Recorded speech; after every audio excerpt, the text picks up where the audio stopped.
అందరికీ జై భీమ్. ఆంధ్రప్రదేశ్లో 2024లో కూటమి ప్రభుత్వం అధికారంలోకి వచ్చింది.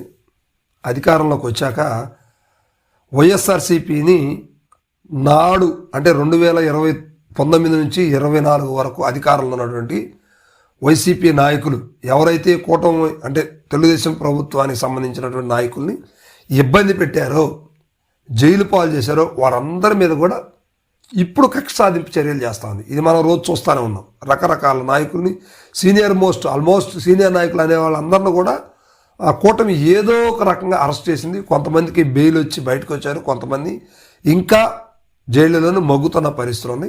ఇక సామాన్యులు లాంటి సోషల్ మీడియా కార్యకర్తలు కావచ్చు, గల్లీ స్థాయి నాయకులు కావచ్చు, లేకపోతే మండల స్థాయి నాయకులు కావచ్చు, ఏదో ఒక కేసులో అరెస్ట్ చేసి లోపలేసిన పరిస్థితులు ఆంధ్రప్రదేశ్లో చాలానే ఉంది.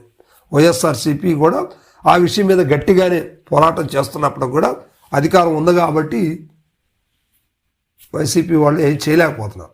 సో ఇంకపోతే కూటమిని చేస్తున్నటువంటి హామీల విషయంలో విఫలమైన విషయంలో వైఎస్ఆర్సీపీ ఏమన్నా మాట్లాడుతుంటే వైఎస్ఆర్సీపీ పెద్దగా ఏదో 1, 2, 3, 4 తప్పితే పెద్దగా యాక్టివ్గా కూటమిలో ఉన్నటువంటి తప్పుల్ని ప్రశ్నించే పరిస్థితి లేదు. కానీ ఆంధ్రప్రదేశ్లో ఒకే ఒక వ్యక్తి మాత్రం కూటమిని ఉతికి ఆరేస్తున్నాడు.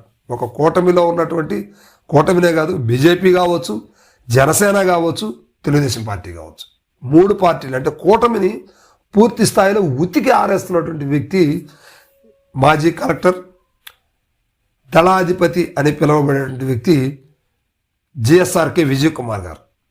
ఈయన రాష్ట్రంలో పలు జిల్లాల్లో పలు కేడర్లలో ఐఏఎస్ అధికారిగా పనిచేశారు.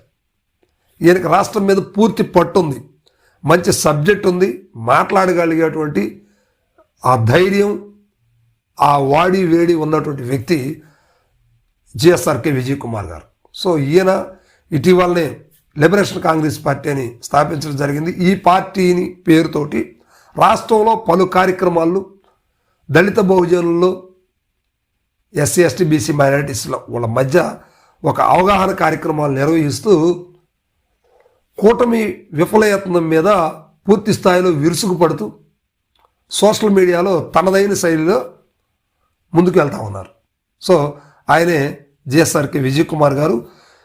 ప్రతిపక్ష పార్టీ అయినటువంటి వైఎస్ఆర్సీపీ చేయలేనటువంటి పనిని మాజీ కలెక్టర్ విజయ్ కుమార్ గారు ఒంటి చేత్తో పోరాటం చేస్తున్నారు ఆంధ్రప్రదేశ్లో. సో అంతేకాదు, కూటమి ఎక్కడైతే విఫలమైందో, ఎక్కడైతే ప్రజల్ని మభ్యపెట్టి అబద్ధాలు చెబుతుందో, చివరికి డిప్యూటీ సీఎం పవన్ కళ్యాణ్ మీద కూడా ప్రభుత్వ ఆస్తులు కావచ్చు, ప్రభుత్వ యంత్రాంగాన్ని దుర్వినియోగం చేశారంటూ ఆయన మీద కూడా కేసు వేయడం జరిగింది. ఈ విషయం వైఎస్ఆర్సీపీ చేయలేకపోయింది. వైఎస్ఆర్సీపీ ప్రతిపక్ష పాత్ర కూడా పోషించడానికి కష్టమైన తరుణంలో విజయ్ కుమార్ గారు మాత్రం ముందుండి ఒకే ఒక్కడిగా నిలబడి కూటమితోటి పోరాటం చేస్తున్నటువంటి వ్యక్తి. సో ఈయన లిబరేషన్ కాంగ్రెస్ పార్టీ వ్యవస్థాపకులుగా ఉన్నారు. రాష్ట్రంలో ఎన్నో కార్యక్రమాలు నిర్వహిస్తూ ఉన్నారు. ఈయన పట్ల యూత్ చాలా ఆకర్షితులయ్యారు. కుల మత భేదాలు లేకుండా ఈయన వైపు ఎక్కువ మంది పయనించడానికి యూత్ అయితే చాలా ఇంట్రెస్ట్గా ఉన్నట్టు కనిపిస్తూ ఉంది. సో దీనికి సంబంధించే రాష్ట్ర వ్యాప్తంగా కూడా జిల్లాల వారీగా గతంలో ఆయన పాదయాత్ర నడిచారు.